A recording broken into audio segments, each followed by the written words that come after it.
Hey everybody, I'm here in my buddy's shop where the JT build is about to kick off. We're so pumped. Just unloaded a whole bunch of parts, including the two UD60s for the front and rear of the JT.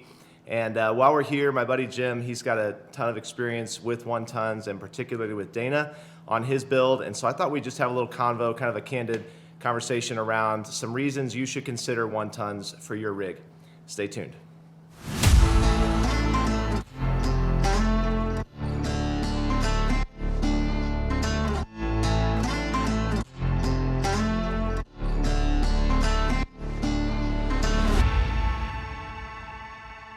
Well, Jim, here we are. We've talked about this for a couple months now. Yeah. Man, thanks so much. I mean, having the shop, not only having a designated space for this build, but having someone who's done a lot of what we're going to be doing.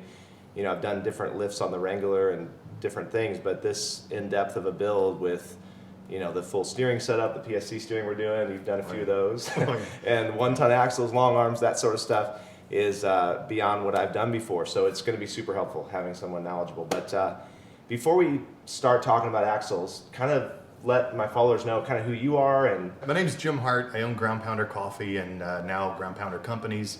I like wheeling. I like getting out with people. The coffee business is just to get out in front of people and out on trail and share something that everybody has. Well, not everybody, but most people have some commonality and people can talk over coffee. But in this world, I have jumped in with both feet. I mean, it's I love Jeeping. I've gone through several different iterations of HQ, from beefing up Dana 44s to deciding that those were too weak for what I wanted to do, and then ultimately going to the Dana 60s. And I've never looked back. I love it. So yeah. And then awesome. With this build, I'm gonna not make some of the mistakes that we made on the last one. There's some pretty good time-lapse photography of me doing this, putting the axles on by myself, and I'm standing in one place long enough that you can see me standing there stressing over how I'm gonna do it. Oh, man. But anyway, yeah, super good days. We're gonna be good. That's awesome. Well, if you had to share like 3 reasons, I like kind of groups of 3 sometimes, but 3 reasons people should consider 1-ton axles, what would you say? Confidence, and confidence. That's, yeah. And confidence comes from knowing that the equipment is most likely not going to break. Can you break a Dana 60? Yes. But the likelihood of bending an inner rear axle or shearing off a unit bearing in the front or any number of other issues that can come with a lighter duty axle, even though Dana 44s are very capable, 60s really come into when you're climbing over big rocks and you're getting into stuff that binds and puts a lot of stress on a normal axle. Totally. Especially with lockers engaged. I mean, that totally. ups everything, the strain. Yes. Yeah. You take a chance going out there with anything less. Yeah. Now, granted, you can break these, but typically if you break these, you've done something that you probably shouldn't have been doing. Pretty monumental, yeah. Yeah, so, yeah, just confidence across the board. Sure. And we could go down into the nuts and bolts of but you can see clearly this thing is a monster. It's ridiculous. Yeah, I mean, just the axle shafts alone, I feel like they're about the size of my tubes. Yeah, they're huge. And then you get people that are moving from a Dana 30 to a Dana 60. Yep. And the comparison just it's not there. Yeah. Clearly you can compare them, but these things are just monsters. They're built specifically for, I mean, it even says on the tag off-road or off-highway. Yeah. I have, even my wife now goes with me because the weight transfer, these axles are roughly twice as heavy as the ones that you're going to be taking off. Yeah. I don't know specifically on the JL, but on the JK, they're just about twice as much as the old 44s. That's a lot. That is a significant amount of weight down low. And recently we did Moab and Sand Hollow and knocked out a bunch of trails that in the past I was a little apprehensive. I don't like the tippy feeling, and I want my wife in the vehicle. She hates the tippy feeling. Yeah, sure. Now with the way HQ is set up, she sticks to rocks. I'm very, very pleased with it. That's and that's awesome. what you'll feel it. It lowers your center of gravity significantly.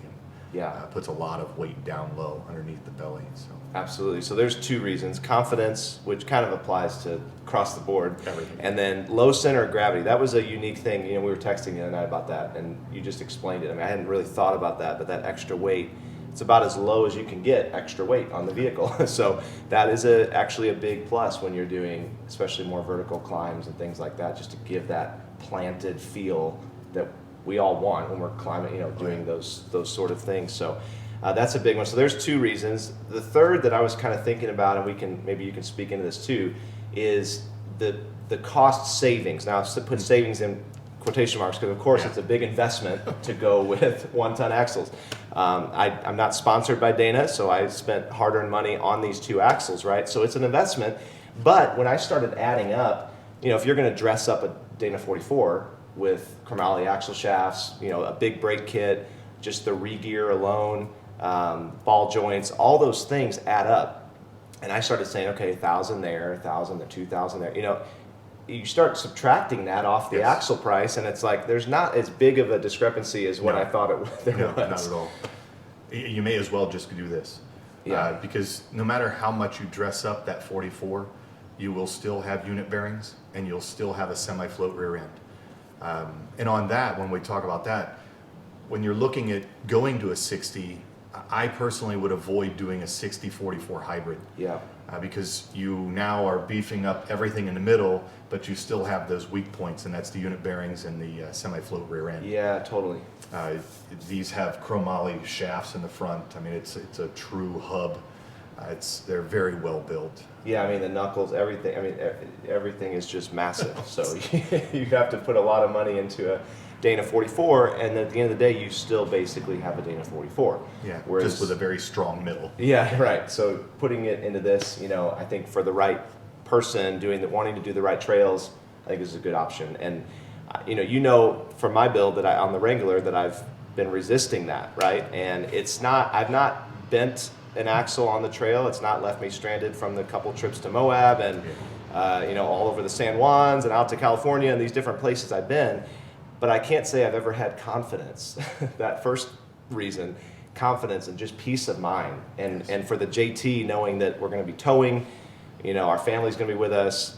We're going to be out in these remote places. You know, whether I'm solo or with the family, either one, being in a remote place, towing a camper, a bent axle sounds like a really bad day or a few days. So we're not going there. We're just jumping straight to, you know, the real thing for the JT. Well, we've got the 40s here on the Olympus beadlocks from TerraFlex. Those look sweet. I mean, there are a couple of them behind Jim there, and the whole palette of TerraFlex parts over there for the suspension, the PSC steering, tie rod drag link, and still stuff on the way. We're waiting on a few things, but we're going to be diving in to this JT build really soon. Can't wait. Cannot wait. This is going to be good. Well, hey everybody, I hope you enjoyed today's video. If you have any comments or questions, drop them below. My buddy Jim's gonna be with me for the duration of this build, so he and I will be working a lot together. He's super knowledgeable. Between him and I'm sure we can answer a lot of your questions. Let us know what you want to see featured on this build, and can't wait for you to join us for the series. Make sure you're subscribed, and we'll see you soon in the next video. Thanks for watching.